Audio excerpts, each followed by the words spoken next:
নমস্কার, কেমন আছেন সবাই? প্রবাসীর ঘরোয়া রান্নাবাটির আরেকটি ব্লগে আপনাদের স্বাগত জানাই। এখন দুপুর 3টের মতো বাজে, আর আজ আমার ছেলেদের স্কুল নেই বলা ভুল, আজ ওদের স্কুলে সেলিব্রেশন ছিল। তো সেই টাইমটা আমার ছেলেদের টিউশন ছিল, তাই জন্য আর সেলিব্রেশনে ওদের আজ পাঠানো হয়েছিল না। দুপুরের সময়টা খাওয়া দাওয়া কাজকর্ম সব মিটিয়ে নিয়েছিলাম। এদিকে আজ আমার কর্তামশাই ও একটু লেটেই দোকান যাবে বলে রেডি হয়েছিল। তারপর ছেলেরা বায়না ধরলো, পাপা চলো, অনেক দিন বেড়াতে যায়নি, আজ তোমার দোকানে যাব। ওর পাপা বলল, না দোকানে যেতে হবে না, চল তাহলে আজ গেট অফ ইন্ডিয়া ঘুরে আসি। তাই জন্য 2 ছেলে, হাজব্যান্ড আর আমি 4 জনে এখন রেডি হয়ে যাচ্ছি গেট অফ ইন্ডিয়া। গেট অফ ইন্ডিয়াটা বর্ষার দিনে ভারী সুন্দর লাগে দেখতে। চলুন আজ আপনারাও না হয় আমাদের সঙ্গে বর্ষার সময় গেট অফ ইন্ডিয়া ঘুরে আসবেন। আমরা ভিটি স্টেশনে পৌঁছে গিয়েছি। তবে অবশ্য হ্যাঁ, জানি না বর্ষার মরশুমে গেট অফ ইন্ডিয়া দেখার ভাগ্য আমার হবে কিনা। এর আগে আমি অনেকবার চেষ্টা করেছি বৃষ্টির মধ্যে গেট অফ ইন্ডিয়া দেখার, কিন্তু সেটা আমার সৌভাগ্য হয়ে ওঠেনি। আমার বাড়ির থেকে ভিটি পৌঁছাতে প্রায় 1 ঘন্টা 10 মিনিটের মতো সময় লাগে, অবশ্যই স্লো ট্রেনে। পৌঁছে তো গিয়েছি, কিন্তু এইখানে এসে দেখছি বেশ কিছুক্ষণ আগে ভারী বৃষ্টি হয়ে গেছে। এখন তা রাস্তাঘাট দেখলেই বোঝা যায়, কিন্তু ওয়েদারটা একেবারে ঝকঝকে তকতকে। জানি না আজ বৃষ্টির দেখা গেট অফ ইন্ডিয়াতে মিলবে কি না। তবে হ্যাঁ, এখান থেকে গেট অফ ইন্ডিয়া যাওয়ার জন্য ট্যাক্সিও মেলে আর বাসও মেলে, তবে পায়ে হেঁটেও যাওয়া যায়। কিন্তু পায়ে হেঁটে আমরা একটু কমই গিয়েছি, বাসে করে যেতে আমার ভারী মজা লাগে। ওই যে দেখুন সবাই লাইন দিয়েছে, এই লাল বাসটি যাবে গেট অফ ইন্ডিয়া। তবে লাইন দিয়েছে ঠিকই কথা, এখানে প্রচুর পরিমাণে বাস রয়েছে। একটা বাসের পেছনে দেখুন আর একটা বাস, কোনো চাপ নেই, কোনো ভিড় নেই, যে যার সিটে সে তার বসে যাবে। টিকিটও বিশেষ কিছু না, 5 টাকা মাত্র টিকিট। রাস্তাটাও খুব একটা বেশি না। তবে এই যে বাসের সার্ভিসটা কিন্তু এখানে আমার ভীষণ ভালো লাগে। আমার ছেলেরা তো রেগেই যায় যে মাম্মি দেশে গেলে বাসে আমাদের উঠতে ইচ্ছে করে না। সত্যিই তো, দেশের বাসগুলোতে এত পরিমাণে ভিড় হয়, আর তার উপরে বসার জায়গা তো থাকেই না। তার উপরে আমরা যখনই দেশে যাই তখন গ্রীষ্মের সময়। যাক চলুন, আমাদের লাইন এসে গেছে। যে বাসটিতে আমরা লাইন দিয়েছিলাম বাসটিতে আর আমাদের 4 জনের মতো সিট ছিল না, 2 জনের মতো সিট ছিল। তাই জন্য ওই বাসটা ছেড়ে দিলাম, পরের বাসটায় উঠি। চলুন, এই কিছুক্ষণ সময়ের মধ্যেই দেখুন রোদ্দুর চলে গিয়ে আবার হালকা হালকা মেঘ জমতে শুরু করেছে। আর এই দোতলা বাসগুলোতে চড়ার আমার ভারী ইচ্ছে, আমার ছেলেদেরও ভীষণ ইচ্ছে। আগে বহুবার এখানে এসেছি, কিন্তু এই দোতলা বাসগুলো এত পরিমাণে ছিল না। এইবারে দেখছি এগুলো বেশ সাপ্লাই দিয়েছে বিএমসির। যাক, পরে কখনো ওই বাসগুলোতে চাপবো। অন্যান্য সময় যখন আসি তখন দেখুন এই রাস্তাগুলো ভারী ভিড় থাকে, আজকে কিন্তু বেশ খালি খালি, দেখতে বেশ ভালোই লাগছে। কি জানি, হয়তো আজ ছুটির দিন বলে হতে পারে, অফিস আদালত হয়তো বন্ধ, জানি না কি কারণে। যাই হোক না কেন, আমার দেখতে বেশ সুন্দর লাগছিল। আর এই চার্চটি আমি প্রত্যেকবারে দেখে দেখে যাই। দেখুন 1815 সালে এই চার্চটি প্রতিষ্ঠিত হয়েছিল।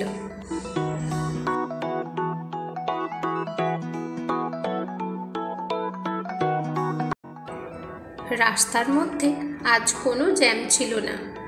তবে ট্রাফিকের মধ্যে যখন আমাদের বাসটি দাঁড়িয়েছিল, বাইরের দিকে চোখটা পড়তে হঠাৎ করে দেখতে পেলাম, ওই দেখুন দূরে একটি নেভির শোপিস রাখা আছে, নেভির একটি শিপের শোপিস রাখা আছে।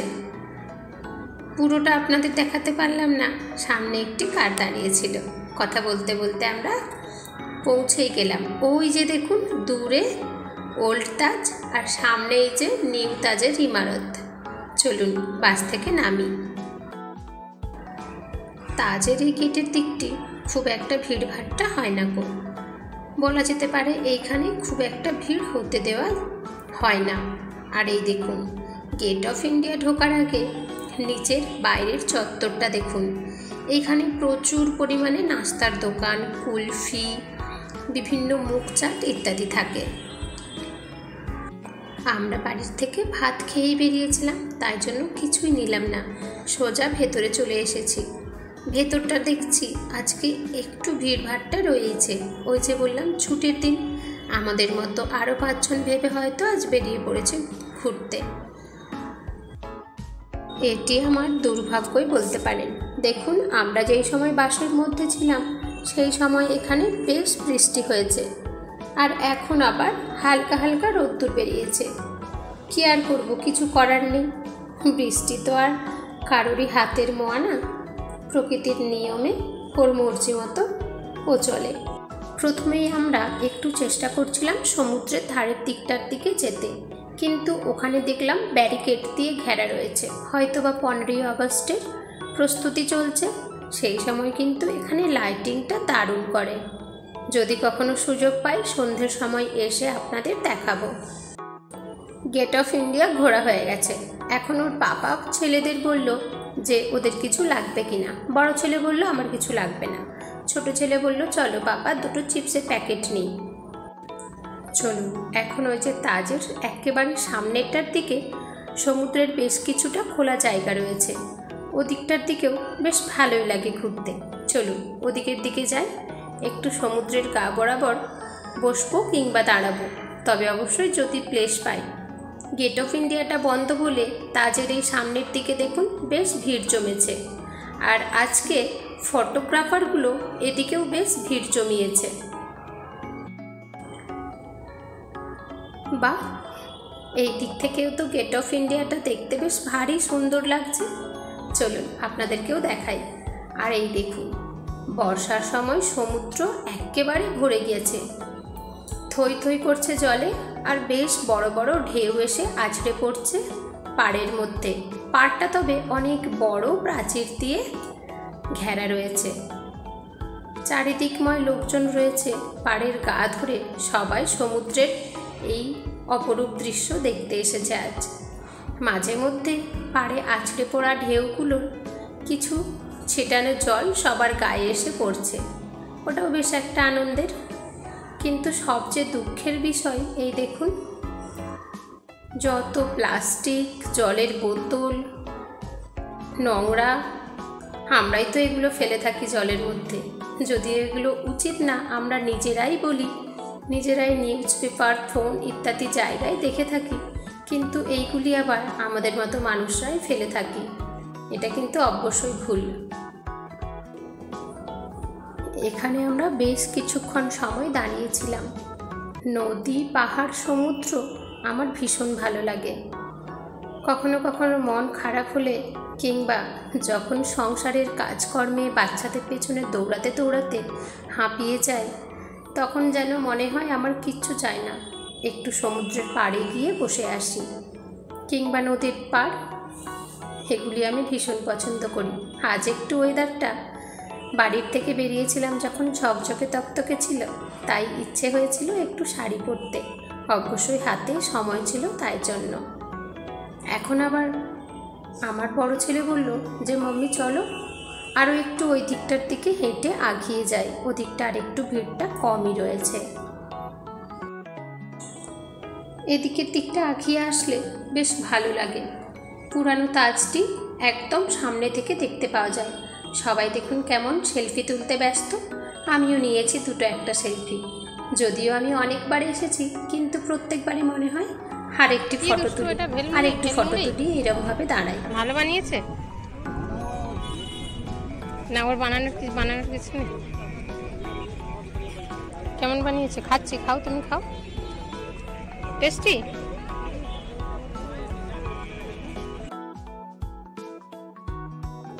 আমার বড় ছেলের হঠাৎ করে ইচ্ছে হলো ভেলমুড়ি খাবে। এখানে প্রচুর পরিমাণে বিভিন্ন ধরনের চাট বিক্রি হচ্ছে, তার মধ্যে ভেলমুড়িটা বেশ ভালোই লাগে আমারও।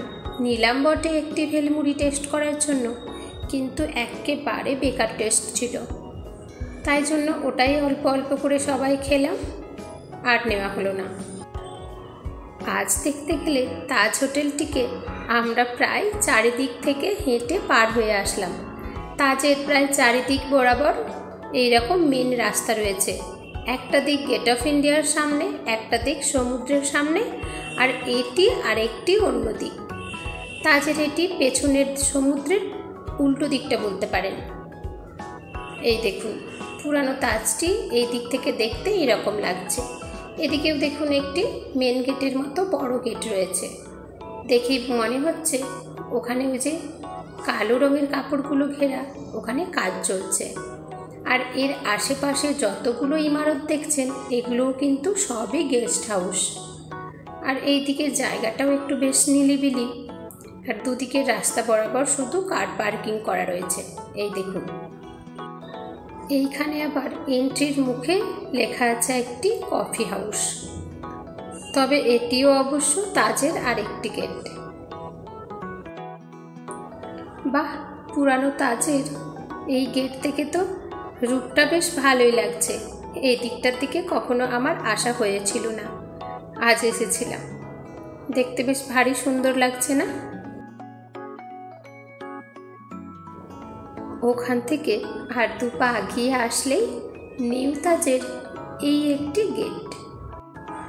এই পুরো অংশটুকুই কিন্তু সমুদ্রের একেবারে পেছনের দিকের তাজের রাস্তা। এই দেখুন, নতুন তাজ।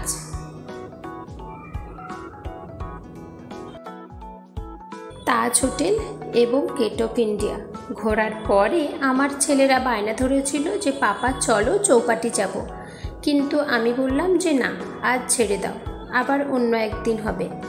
আজ যদি আমরা এখন বাড়ির উদ্দেশ্যে রওনা দিই, তাহলে হয়তো বাড়ি আমরা ওই 8:30-এর মধ্যে পৌঁছে যাব। ওদিকে আবার 9টার দিকে আমাদের বিল্ডিংয়ের জল ছাড়ার টাইম। সে যাই হোক, জল ছাড়া যেমন তেমন, কিন্তু 8:30 কিংবা 9টার মধ্যে বাড়ি পৌঁছে গেলে ছেলেরাও আবার পড়াশোনা করতে পারবে। কাল চালু দিন, স্কুল টিউশন সব আছে। তাই ভেবে আমরা এখন বাসের জন্য লাইন দিয়েছি। আসার সময় বাসের লাইনে অতটাও চাপ থাকে না, কিন্তু এই দিক থেকে যখন আবার ভিটি ফিরব, তখন কিন্তু বাসের বেশ চাপ থাকে।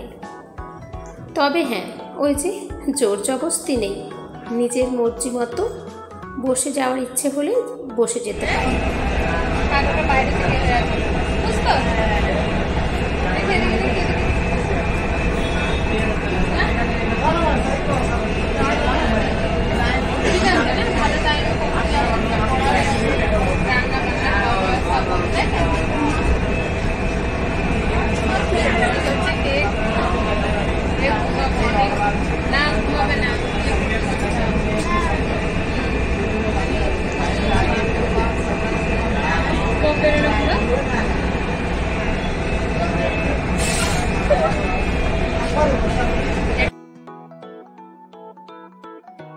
দেখেছেন, একেই বলে ভাগ্য। বৃষ্টির মধ্যে গেট অফ ইন্ডিয়া দেখব বলে এত আশা করে আসলাম, কিন্তু তা আর পূরণ হলো না। যেই না বাসে উঠলাম, অঝোর ধারে বৃষ্টি নেমেছে। একেই বলে ভাগ্য।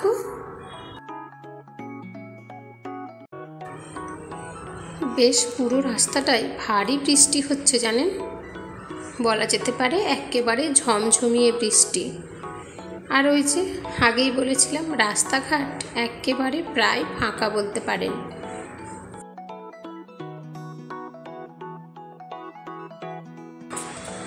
একেবারে অল্প রাস্তা। দেখুন, আমরা পৌঁছে গেছি এখন ভিটি। আর এইখানে দেখুন কি মজার ব্যাপার, এখন আবার রাস্তাঘাট একেবারে শুকনো, দেখে মনেই হয় না বর্ষাকাল। এখন যেখানে মেঘ সেখানে বৃষ্টি। চলুন, ভিটি পৌঁছে গেছি, এখন বাস থেকে নামা যাক। আজ আমরা হয়তো এই প্রথমবার একেবারে বিকাল বিকাল মুম্বাই থেকে বেরিয়ে বাড়ি ফিরছি। হয়তো আরও অন্য জায়গায় যেতাম, কিন্তু যেহেতু আমার বড় ছেলে 9-এ উঠেছে, একটু হলেও তোর পড়ার চাপটা বেড়েছে, সেই কথা ভেবেই হয়তো আজ ও খুব একটা বায়না ধরল না। নইলে ওরা দু ভাইয়েই চৌপাটি যাওয়ার জন্য ভীষণ বায়না করে। আর দেখুন, এই ভিটির চত্বরটাতে প্রচুর পরিমাণে দোকানদারি বসে, ব্যাগ, জামা কাপড়, বইপত্র, ফোনের কভার, এটা ওটা ইত্যাদি। কিন্তু বর্ষার সময়ের জন্য হোক কিংবা বিএমসির তারার জন্য হোক, আজকে খুব একটা দোকানদারি ছিল না, বলা যেতে পারে প্রায় খালি খালি। এখনও ঠিকমতো সন্ধ্যা না নামার জন্য ভিটি স্টেশনটাতে দেখুন লাইটিংটা দেওয়া হয়নি গো। সন্ধ্যার সময় যখন ভিটি স্টেশনটাতে লাইটিংটা দেওয়া হয়, তখন কিন্তু ভিটি স্টেশনের রূপটা আরও ঝকমকিয়ে ওঠে, ভারী সুন্দর লাগে দেখতে। তবে এই বিকালের মধ্যেও কিন্তু ভিটি স্টেশনটা খুব একটা খারাপ লাগছে না, বেশ সুন্দর লাগছিল। আপনাদের কেমন লাগছে? আর আমার আজকের ব্লগটি আপনাদের কেমন লাগলো? পারলে একটি কমেন্ট করে জানাবেন, ভালো লাগলে একটি লাইক করে দেবেন। আর যদি আপনি আমার চ্যানেলে নতুন বন্ধু হয়ে থাকেন, প্লিজ চ্যানেলটি সাবস্ক্রাইব করে আমার পাশে থাকার জন্য অনুরোধ রইল।